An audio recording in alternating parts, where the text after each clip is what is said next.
राज्य व्यवहार कोश निर्माण करून भाषा शुद्धीची पहिली चळवळ उभारणारे महाराष्ट्राचे आराध्य दैवत छत्रपती शिवाजी महाराज यांना मानाचा मुजरा करतो। शिक्षणाचा प्रसार समाजातील सर्व स्तरांमध्ये करतानाच मराठी भाषेच्या प्रसारासाठी अमूल्य योगदान देणारे छत्रपती राजश्री शाहू महाराज यांना वंदन करतो। सामाजिक क्रांती करताना आपल्या साहित्यातून आणि वृत्तपत्र लिखाणातून तळागाळातील लोकांना रुचेल अशा सहज सोप्या मराठी भाषेचा वापर करून जनमानसात मराठी भाषा रुजवणारे महात्मा ज्योतिराव फुले आणि सावित्रीबाई फुले यांच्या स्मृतीला अभिवादन करतो। भारतीय राज्यघटनेची निर्मिती करतानाच भाषावार प्रांत रचनेची आग्रही भूमिका मांडून मराठी भाषेच्या संवर्धनात महत्वाची भूमिका बजावणारे महामानव भारतरत्न डॉक्टर बाबासाहेब आंबेडकर यांच्या स्मृतीस विनम्र अभिवादन करतो।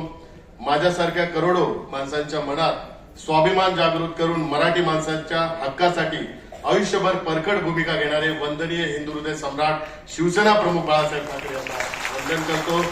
धर्मवीर आनंदिगे साहेबांना वंदन करतो आणि पाठीवरती हात ठेवून फक्त लढ म्हणा आणि अशा असंख्य अजरामर साहित्य कृतीतून मराठी माणसाला आंतरिक बळ देणारे कविवर्य कुसुमाग्रज यांना जन्मदिनी अभिवादन करतो।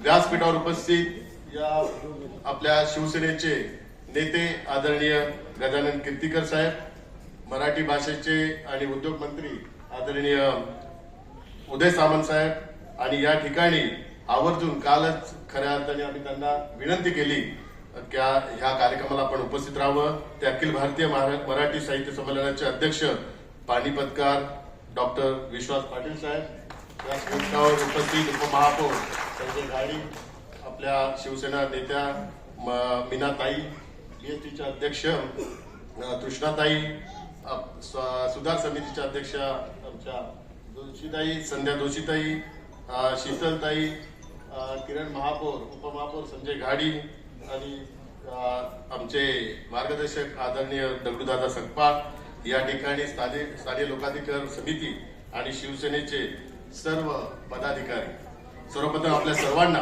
मराठी भाषा दिनाच्या हार्दिक शुभेच्छा देतो आणि आजच्या मराठी भाषेच्या सोहळ्यात आपल्या सर्वांचे स्वागत करतो।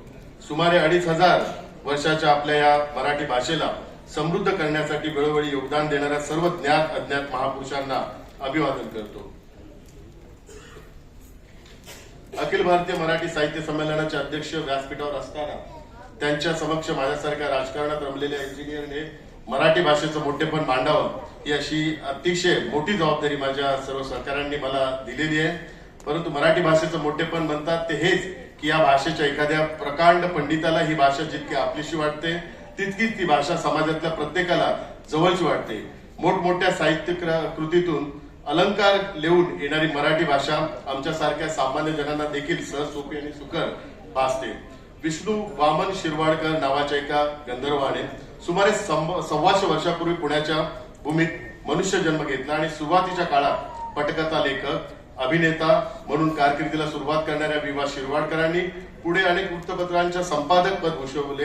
कथा, कादंबरी, नाटक आणि कविता अशा विविध साहित्य प्रकारांना आपल्या लेखणीने समृद्ध करणाऱ्या शिरवाडकरांनी आपल्या धाकट्या बहिणीच्या सन्मानार्थ कुसुमाग्रज हे टोपण नाव काव्य लेखनासाठी वापरले। केवळ साहित्य निर्मिती न करता मराठी ही ज्ञानभाषा आणि राज्यकारभाराची भाषा व्हायला हवी यासाठी आग्रही असणाऱ्या ज्ञानपीठ विजेत्या कुसुमाग्रजांच्या साहित्य विश्वातील योगदानाला अधोरेखित करण्यासाठी आजचा दिवस म्हणजेच त्यांचा जन्मदिवस हा मराठी भाषा गौरव दिन म्हणून मोठ्या उत्साहात साजरा करण्याचा निर्णय 2013 मध्ये घेण्यात आला। तेव्हापासून आजचा दिवस जगभरात विखुरलेल्या मराठी माणसासाठी विशेष मानला जातो।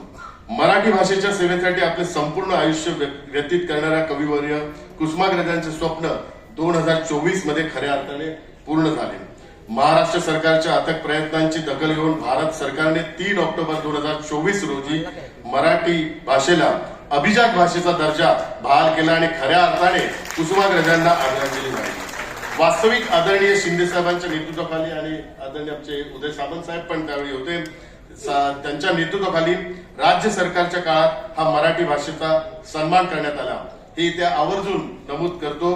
म्हणजे राज्य सरकारचा, शिंदे साहेबांचा आणि पर्यायाने शिवसेनेचा मराठी भाषेला अभिजात भाषेचा दर्जा देण्याचा खारीचा वाटा ही माझ्यासाठी अभिमानाची गोष्ट आहे आणि खऱ्या अर्थाने वंदनीय हिंदू हृदय सम्राट शिवसेना प्रमुख बाळासाहेब ठाकरे यांची ती स्वप्नपूर्ती आहे. वास्तविक अभिजात भाषेसाठी जे जे निकष केंद्र सरकारच्या वतीने तपासले जातात त्या सर्व निकषांवर आपली माय मराठी सरस ठरली. सांगायचे झाले तर अभिजात भाषेचा दर्जा देण्यासाठी भाषा सुमारे 1,500 वर्ष ते 2,000 वर्षे प्राचीन असावी लागते. आपल्या मराठी भाषेच्या अस्तित्वाचे पुरावे सुमारे 2,500 वर्षापूर्वीचे आहेत. गाथा सप्तशती ही तत्कालीन मराठीतील सुमारे 2,000 वर्षापूर्वीची आद्य साहित्य कृती असो किंवा पुढे लीळाचरित्र, ज्ञानेश्वरी ते थेट आजच्या काळातील घटसम्राट, विशाखा, पानिपत, झाडाझडती यांसारख्या साहित्य कृती असतील. मराठी भाषा साहित्य निर्मिती काळाच्या प्रत्येक टप्प्यावर समृद्ध होती आणि यापुढे राहील याची मला खात्री आहे. मुळात शिवसेना आणि मराठी या दोन्ही संकल्पना या एकरूप आहेत. शिवसेना म्हणजे मराठी माणूस आणि मराठी माणूस म्हणजे शिवसेना. हे नातं 1966 म्हणजे शिवसेनेच्या स्थापनेपासून आजपर्यंत कायम आहे.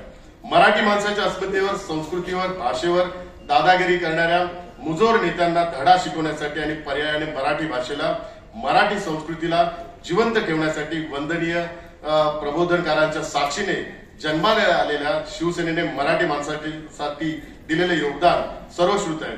मात्र मी मगाशी उल्लेख केल्याप्रमाणे माननीय उपमुख्यमंत्री श्री एकनाथ शिंदे साहेब यांनी राज्य सरकारची सुटे हाती घेतल्यानंतर मराठी भाषेसाठी आणि मराठी माणसासाठी अनेक महत्वपूर्ण निर्णय घेतले. सर्वप्रथम मराठी भाषेला अभिजात भाषेचा दर्जा मिळवून देण्यासाठी सरकारी पातळीवर प्रलंबित असलेल्या बाबींची पूर्तता केली. हा दर्जा मिळाल्याने आपल्याला अनेक गोष्टी सहजी करता येणार आहेत. इथे आदरणीय विश्वास पाटील साहेब बसले, त्यांना याबाबत माहिती असेल की शिंदे साहेबांनी पुढाकार घेऊन मराठी साहित्य संमेलनाचा निधी हा 50 लाखांवरून 2 कोटी नेलेला आहे आणि आताच मला वाटतं उदय सामंत साहेबांनी सांगितलं तर 2 कोटीचा तो आता 5 कोटीचा 2चा 3 कोटी करण्याच्या पण आताच त्यांना सूचना आलेल्या आहेत. मराठी भाषेच्या संवर्धनासाठी आणि विकासासाठी आपण मुंबईत मराठी भाषा भवन उभारतोय. त्याच धर्तीवर लंडन मध्ये देखील मराठी भाषा भवन उभारलं जाणार आहे. यासाठी राज्य सरकारने निधीची तरतूद केली आहे. देशभरातील सुमारे 400हून अधिक विद्यापीठांमध्ये मराठी भाषा विभाग सुरू करण्यासाठी प्रयत्न सुरू आहेत.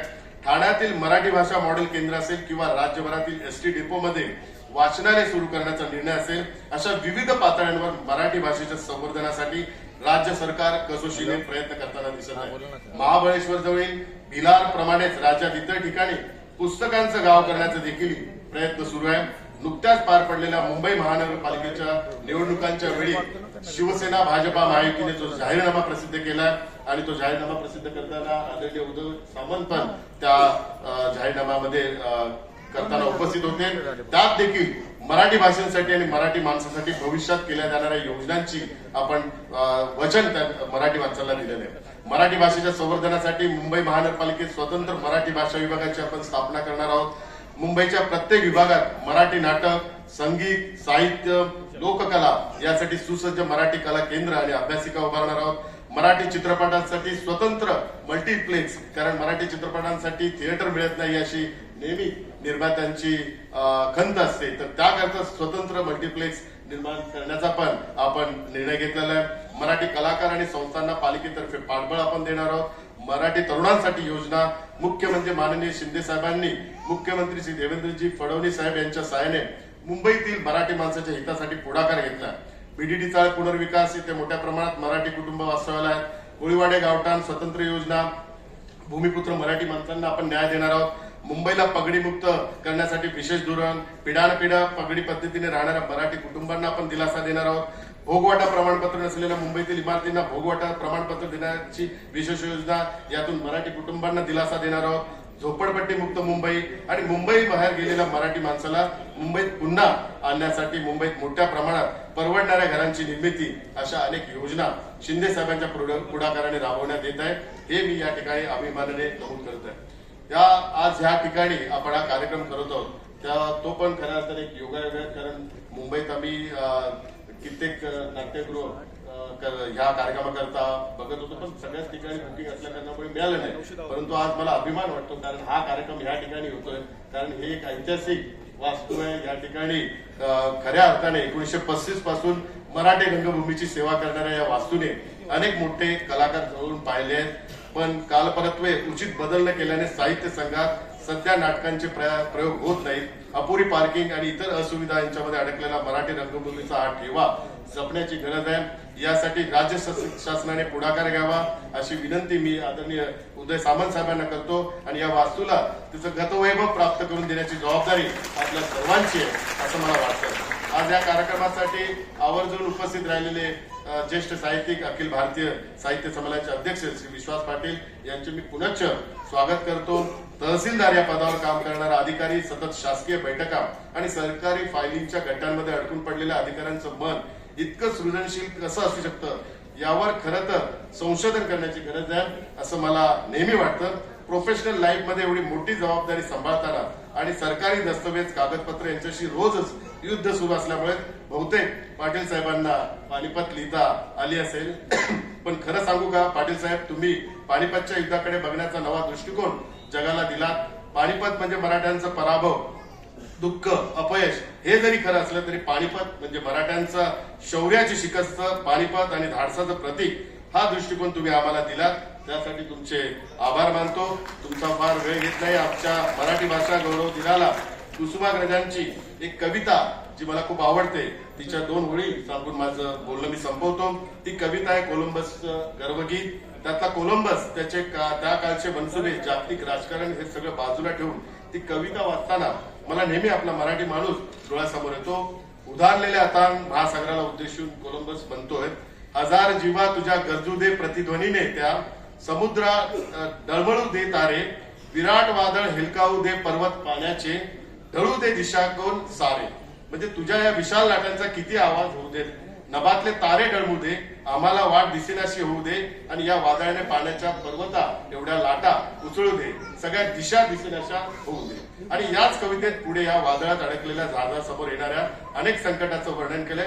पण शेवटी नायक म्हणजे कोलंबस त्या अथांग सागराला म्हणतो, चला उभारा शुभ्र शिडेती गर्वाने वरती, कथा या खुळ्या सागराला, अनंत आमची ध्येय शक्ती, अनंत आशा, किनारा तुला पामराला, किनारा तुला पामराला. म्हणजे मराठी माणसाची जिद्द आणि त्याचा स्वभाव मला नेहमी या शेवटच्या ओळीसारखा वाटतो.